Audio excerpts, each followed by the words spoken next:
जे लोक जॉब करून अभ्यास करतात, जे लोक जॉब करून अभ्यास करतात अशा लोकांनी पहिले दिवसभराचा एक प्लॅन बनवा, एक स्टडी प्लॅन बनवा की दिवसभरात मला एवढा वेळ मिळतो.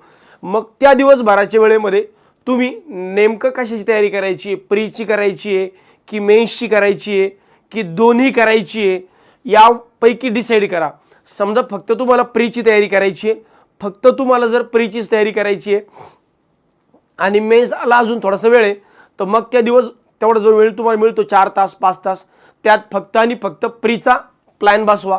जर तुम्हाला प्री प्लस मेन्स करायचे तर मग अल्टरनेट डेला घ्या. आज प्री उद्या मेन्स, आज प्री उद्या मेन्स. जर तुम्हाला फक्त मेन्सची तयारी करायची आहे की तुम्हाला तुमची प्रीची तयारी ऑलरेडी झाली आहे, तर मग अशा केसमध्ये फक्त मेन्सची करायची असेल तर मग दिवसभरात त्या पद्धतीने त्यातल्या त्यात पुन्हा सब्जेक्ट वाईज डिस्ट्रीब्युशन.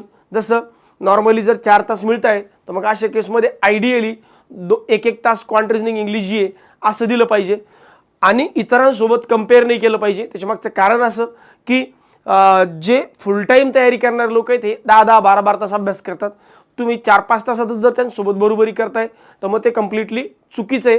अशा परिस्थितीमध्ये जर जनरल मुलांना म्हणजे रेग्युलर मुलांना वर्षभर तयारीला लागत असेल तर मग तुम्ही ॲज्युम करून चाला की वर्ष 1.5 वर्ष तुम्हाला लागू शकतं, 1.5-2 वर्ष.